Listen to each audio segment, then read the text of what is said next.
Hello दोस्तों, स्वागत है आपका अपना YouTube channel the club classes में। हम आप लोगों को आज बताने जा रहे हैं जनन और स्वास्थ्य। जनन और स्वास्थ्य को कैसे बनाए रखना है और क्या क्या प्रभाव पड़ता है हमारे स्वास्थ्य पर जनन से संबंधित अनेकों प्रकार के अस्वस्थकर आदतों के कारण। तो आज हम जनन और स्वास्थ्य के बारे में चर्चा करेंगे, बताएंगे।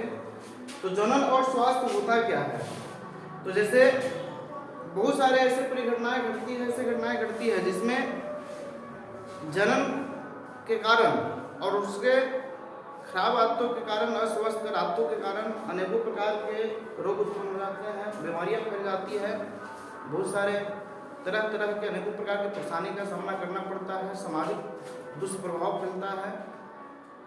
तो जनन और स्वास्थ्य का सीधा तात्पर्य होता है स्वस्थ आदतों से। जनन और स्वास्थ्य है, इस वीडियो में हम आप लोगों को जनन स्वास्थ्य के बारे में बता रहे हैं। तो जैसे जनन और स्वास्थ्य का तात्पर्य होता है उन सभी स्वस्थ आदतों से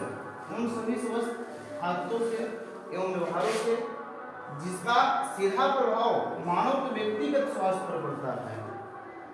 जनन और स्वास्थ्य का अर्थ होता है, तात्पर्य होता है उन सभी स्वस्थ आदतों एवं व्यवहारों से जिसका सीधा प्रभाव कहाँ पड़ेगा? मानव के व्यक्तिगत स्वास्थ्य पर पड़ेगा। जैसे अस्वस्थकर आदत रहेगा, अस्वस्थकर आदत के कारण बहुत सारे बीमारियां फैल जाती है, बहुत सारे हानि का सामना करना पड़ता है, हानियाँ होती है, सामाजिक क्षति होती है, मानवीय क्षति होती है, व्यक्तिगत भी क्षति होती है, अनेकों प्रकार के रोग फैलेगा, बीमारियां फैलेगा। और जिसके कारण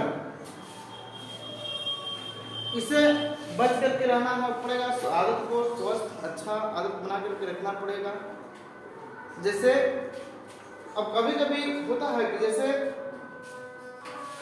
जिस प्रकार से हमारे शरीर के भिन्न भिन्न अंग है, जैसे हाथ है, पैर है, आँख है, नाक है, कान है, जिसको थोड़ा सा भी परेशानी होने पर, दिक्कत होने पर हम लोग डॉक्टरी इलाज करवाते हैं, डॉक्टर के पास जाते हैं, उसका इलाज करवाते हैं। वैसे ही हम लोगों को अपने जन्नांग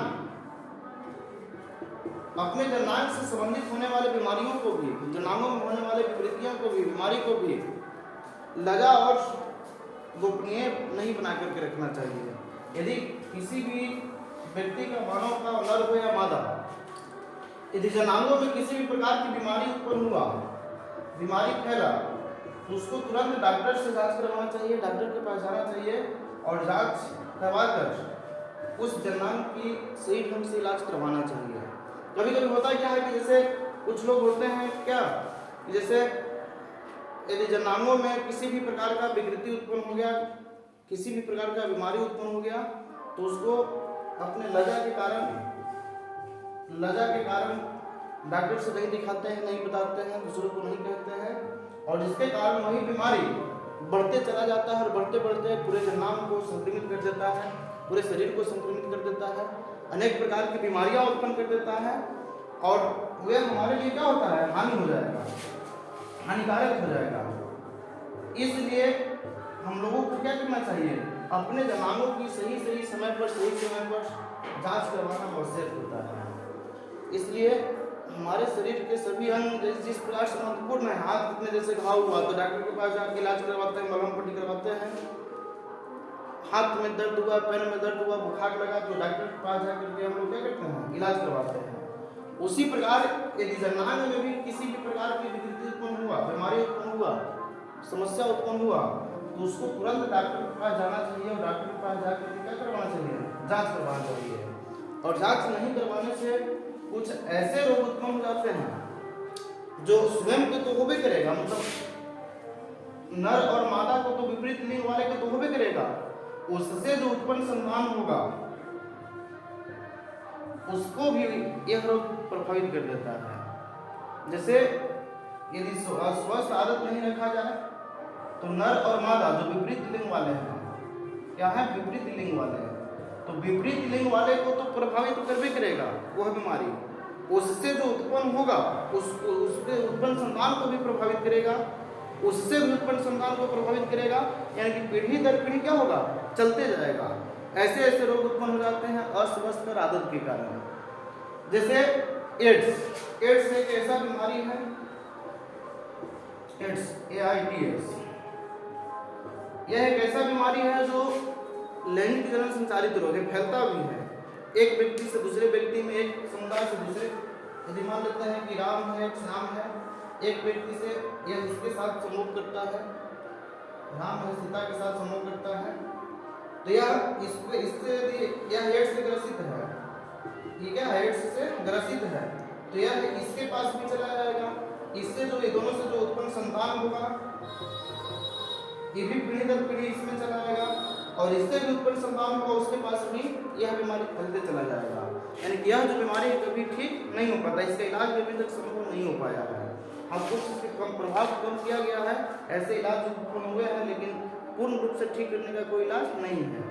इसलिए हम लोगों को चाहिए, सभी मानव को चाहिए कि अपने आदतों को स्वस्थ बनाए रखें, स्वच्छ बनाए रखें, और यदि स्वस्थ आदत रहेगा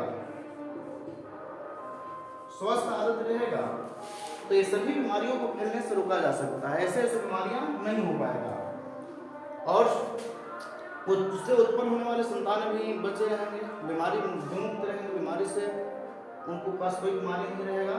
और यदि अस्वस्थ आदत रहेगा तो जिसके कारण अनेकों प्रकार की बीमारी फैलेगा, और इसलिए सभी मानव को अपने स्वस्थ आदत को बनाए रखना होगा, और होने वाली बीमारियों से क्या करना होगा, बचना होगा। अब अभी बताएं हम कि अस्वस्थ आदत के कारण आदतों के कारण अनेकों प्रकार की बीमारियां फैलती है। जैसे बताएं एड्स हो गया, वायरस से भी रोग होता है, प्रोटोजोआ से भी रोग होता है, विषाणु से भी बहुत सारे रोग होता है, और वैसे वैसे रोग जो क्या करता है, पूरे शरीर को प्रभावित करके उसको क्षति पहुंचा देता है, अपनों को क्षति पहुंचाएगा, संतानों को क्षति पहुंचाएगा, आने वाले पीढ़ी को भी क्षति पहुंचाएगा। और इसलिए स्वस्थ आदत को बनाए रखना होगा, तभी हम स्वस्थ रह पाएंगे, न तो स्वस्थ नहीं रह पाएंगे।